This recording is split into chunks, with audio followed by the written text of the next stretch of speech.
How's it going, guys? Today I brought you guys some very cool lights to take a look at. It's one of my favorite lights. Today we're going to be reviewing the Genaray SSL 50 and the SSL 50B.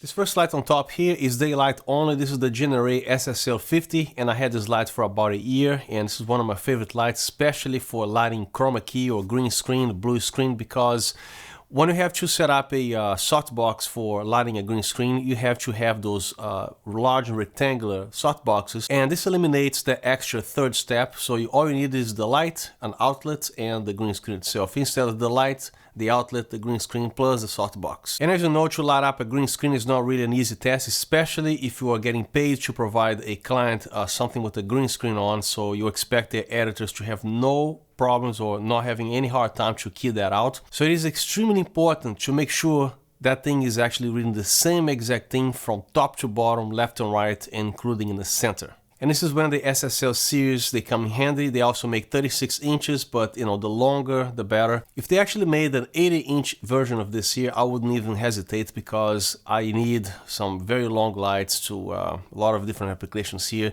including green screen. And a quick disclaimer, Genaray sent me this light for me to test it out, and this video is not sponsored by Genaray, and I'm not paid to say anything before or after the video. There's no preview to do. You guys are watching the video the same time they're watching, and every time I am asked to review something, I make sure I check the specifications if I like it, just like I'm shopping for the lights. Including with this package here, you're gonna find a dimmer control box with a V-mount or a ballast, a power supply, the Lollipop mount, a power cable, a V-mount strap, an antenna, and a carry case with the shoulder strap, and a limited 1-year warranty. Genaray usually includes a case for most lighting products that they make. I would say like 95%, because every single product from Genaray that I ever received here, with the exception of the Genaray Powerhouse and the Genaray EcoShine, as far as I remember, every other light that I ever reviewed here, it comes with the case. And speaking of that case is so pretty, I should even buy a case to protect that case, because the 36-inch version of this light here, it comes with a nice case, but it's like a soft case, the regular stuff. But this one here, the finish of it, as soon as you show up on a set there, that screams professional. In my opinion, it does, or a corporate client, because the thing is nice and shiny, and it's the design is very cool, and it's a very long case, and it's got like rubber details along the zipper there. I don't do cinematography, camera work, lighting and such as a hobby. I actually do this professionally for a living for about 30 years. And I'm from Pennsylvania. Sometimes I shoot something far away like South Dakota or California. And the way I do, I don't ship my gear on an airplane, because you know what's gonna happen. Something always gonna get broken in there. So I plan everything I had with my client, and also they pay for all the shipping there, so it doesn't cost me a cent, so they pay for all that stuff. And then my equipment, they arrive safely in multiple boxes there at the location that I am, and then I do whatever it is that I have to film there, and then again I ship everything ground back here, so the airplane is gonna arrive at least like 4 days before, and then I just wait for my packages to come back here, and everything is nice and safe back to my studio here. Both of these lights here are almost the same, except that they are bicolor, because the other one I have to actually make myself a little gel to fit in there, and this light here is twice as convenient because I don't have to put the gel anymore, plus you don't lose any light output. So tonight I'm gonna be actually doing details only with this light over here. Now this light, like any other light, obviously you can actually run via the AC outlet, and depending where you are in the world, United States and Brazil, both of these countries, they use 110 volts, or the rest of the world 220, 240. The actual power adapter is going to automatically switch to the correct voltage for whatever country they use this light. But they also can run via V-mount battery, which they include a very nice and compact ballast. The connection is very simple. It's provided a 4-pin XLR, which all we have to do is twist and lock. And the ballast, they are quite attractive and also very compact. I love that little blue display there, and the numbers are very easy to read. And the light intensity ranges from off or 1% in 1% increments all the way to 100%. And the color temperature varies between 3000 Kelvin and 5600 degrees Kelvin. And the light itself is pretty much all made of metal. The only plastic thing that you're gonna find is the hinges of the barn door here, but I actually prefer plastic because this is actually ABS plastic, and if it were metal it will be maybe having some squeaky noises in the future, and if this ever gets loose, all you have to do is to use a regular screwdriver. So all I have to do is tighten it down a little bit and it's back to brand new again. And if you have one of those budget panels, they're great to kind of flood the background with a little light or doing some accent lighting that I'm doing here. So it doesn't take a lot of money to light this room here. You can use any panel. But their barn doors, they never work. You try to close the barn door, you still have light spew all over the place. And these barn doors here, they're actually very short, but somehow when you actually tilt this barn door here, you can actually see that this thing actually really works. So you can actually do some pretty creative stuff. Let's say that you're shooting somebody and then you want, like, you know, half of the face lit or something, or if you want a very narrow beam of light on the background or even at a person. So there are many possibilities the way these barn doors they work, and they actually really do work. And to mount a light with the included Lollipop, it comes with the center pin there. Make sure you align there first, and then I would suggest you to actually mount the actual Lollipop on the side there, so the ratchet knob doesn't get in the way, which, by the way, you can actually easily adjust that, and you can also pull it out and position the ratchet knob in any way that it doesn't get in the way. To tighten the light, there's no need to apply excessive force, and I actually left it on purpose, not too tight. You can actually grab the light here and actually adjust like this way here, and it will stay where you leave it. And you can also go back to the whatever position that it was here before. You can open the barn doors, do whatever you want to do. But if you want to tighten a little bit more, go ahead. But again, there's no need to over tighten this light because they stay with just a little bit of a tightening. Now let's talk about the ballast. This light is about 80 watts of power, which is still plenty of brightness for whatever it is they want to use this light with. But what I don't like about this ballast is because most of them, they come with a little nylon little thing that you hook on a stand there. And also I'm using the Godox VL 200 here, which the ballast is actually this tall, so it actually requires two massive amount of batteries. So what happens is when you're actually moving this stand, especially on the system, I'm always nervous with that stuff. When they're actually moving my ballast, the ballast is going to be dangling all over the place, especially if you tilt the stand this way. You can even risk of the ballast actually falling on the ground. And this is actually the same thing that I really don't like. Now, whoever designed this ballast, that little design thing on the side, I want to personally shake his hand, because without that little thing on the side, I couldn't have done my awesome setup here. So that thing on the side almost looks like a shoe mount. So all I have to do is to do a dual bracket system, which I actually bought several pieces of hardware. I'm going to leave the link on the description here. And also I'm going to be explaining here step by step how to mount this precisely. So when you actually mount the ballast on the back there, it's going to be very safe and very quick to set up. And the way I made the setup here, you can actually install the heaviest V-mount battery. The ballast is going to remain in the same place. It's not going to be wanting to swing or anything like that. You can actually transport the stand with the light on, the V-mount, everything hooked up there very safely. Even if you tilt the stand, the thing is not going to tilt because it is a dual bracket system. So the first thing you want to do is to remove those two little discs there and leave the shoe mount only with the little screw. And then when the screw is sticking out here, just insert a rubber washer so you don't scratch the finish of the ballast. And then you're gonna need also a Q20 to Q20 female that you also find on Amazon, but I thought it was too expensive. So the cheapest way to get this is go to Lowe's, go to the hardware, one of those specialty drawers there. And on the other side of the female thread there, you're gonna need a Q20 to Q20 adapter. And the last piece of the puzzle, it looks like this here, one of those mini super clamps that you're actually going to use its Q20 female thread to actually finish building the whole thing. And use a wrench to lightly tighten so it doesn't go anywhere. That's going to be extremely stable, much better than the little nylon little hook that they provide. Trust me on that. And you can also transport very easily, even if other people are going to be transporting a stand. Nothing's going to be dangling all over the place. It doesn't scratch your V-mount batteries or without any risk to fall. I really like what I did, and you're also going to be finding this very useful. So when you buy this light, make sure you buy all this extra hardware there. So when you receive the light, you actually mount it very securely behind the Lollipop. You can actually rise, lower the stand, and the whole light becomes one piece. It's like you're almost going to forget there's a ballast, because the ballast is almost now becoming part of the whole thing, as if the ballast was built in. Because do you see the ballast here?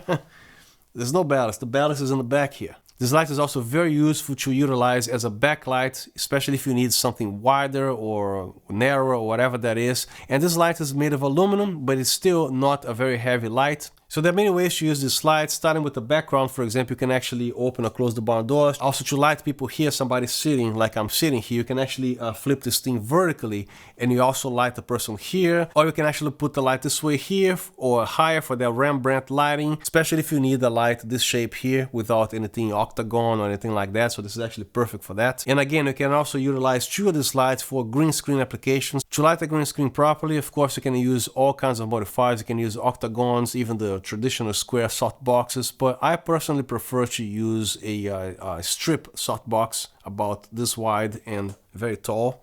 And these lights, they actually do the same thing without the extra step of actually having to put a softbox in front of the light. This type of light here, you just plug it in, flip it on the vertical position, and that's all you need. Another thing you can do with this light, especially with this barn doors here, you can actually have the light illuminating somebody fully, or you just close the barn doors and just illuminate part of the person. So that can be used for also creative purposes as well. As you guys know, a lollipop is an L shape, so with the laws of physics, obviously when you actually mount a lighting fixture or whatever it is on something of this shape here, the light always going to be wanting to kind of want to tilt forward, right? And then because of my design here with the ballast mounted on the back of the lollipop, it's going to also act as a counterweight. I'm going to show you an example here. I try to find the smallest light stand that I have here. So pretend this is a C stand. You're supposed to be having the leg this way, the tallest leg, right? While the weight of the light is actually want to fall on this leg here. Because if you put this stand this way, most likely the C stand is gonna actually fall, right? Same thing applies with the regular stand like this. So with my setup there with the ballast mounted on the back of the lollipop, always try to use the leg with the same direction the weight of the light wants to fall, right? But this particular setup here, if you accidentally forget for a few minutes that the stand is this way here, the light will not fall, even though this light is mounted on a lollipop, which again, the weight wants to fall this way here, right? So it's not going to fall. And to show you what I'm talking about here, here's me trying to actually tilt the light, and this is not falling. It's actually wanted to go back to the default position, which means it's perfectly balanced. But again, you always want to use the leg pointing this way if the light's weight is actually pointing the same exact direction here. Another cool thing that you can do now with this big 50-inch lights, because the ballast is actually attached to the lollipop, you can actually take it off the stand and give it to somebody to even walk with the light horizontal or vertical. If you're doing like a movie scene that actually requires the light to be following the actor and you need a vertical, very narrow kind of light, you can actually use this light to walk around, because everything is actually consolidated into a single unit. There's nothing that's gonna fall or tilt or anything like that. So that's again perfect. Now every time that I review a light here that accepts a V-mount option, a lot of people ask me in the comment section, hey, what V-mount batteries can I use for this particular light given its wattage and everything? So I highly recommend a Watson V-mount battery, because this particular battery here I have been used for over a year. You can choose several types of power and sizes. The 98 watt, 148, and other sizes they might make there. So if you want to know how long you can actually run this light using V-mount battery here, I'm not going to go into too much detail here because I actually did 2 or 3 tutorials regarding V-mount batteries, and by the way, I actually reviewed both of these batteries on YouTube. So here's something that's very easy to understand to keep everything as simple as possible. For example, this light here is 80 watts, and let's say they buy a V-mount battery that it is rated at 80 watt hours, right? So 80 watt hours is how long the battery is going to run every hour. So 80 with 80, if you actually crank this up at 100%, obviously the light is going to be running about an hour.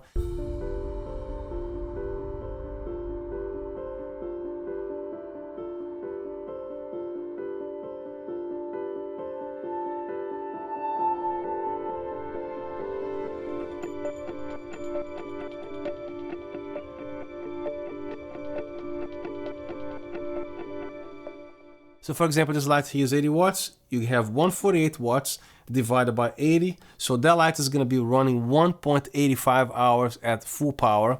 And the 98 watt hour battery divided by the 80, it's going to run about 1.2 hours. So it's very simple to understand. So the same exact thing even applies to your Sony MPF battery. Usually those batteries, they are 6600 milliamps or 6.6 amps, and usually the watt hours on those batteries are 48 watt hours, something like that.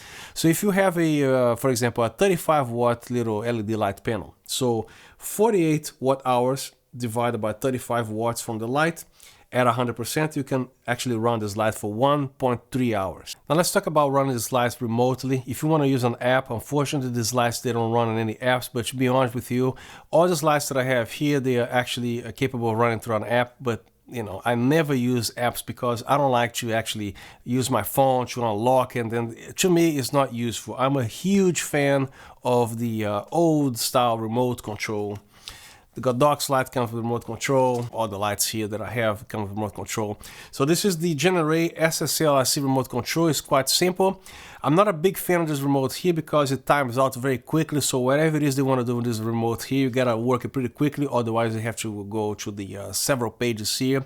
But it is a remote control, and you can actually operate this light at least using this remote control here. So if you actually own one of these lights here, for example, the daylight only, the SSL 50, no problem. You can actually, you work in conjunction here, even if they are in the same group, even if this is a bicolor and this one isn't. The only thing that's gonna work different here with these lights here is because when you try to change the color temperature of this light, obviously that's not gonna work, but that does not gonna get in the way of this light here, so you can actually control the dimming up and down, just like you can with this light here. So right now, both of these lights here, even though this is a daylight and this is the bicolor light, they are actually assigned to the same group. In this case, here is the letter A. So if I want to turn off these lights here, just tap button here.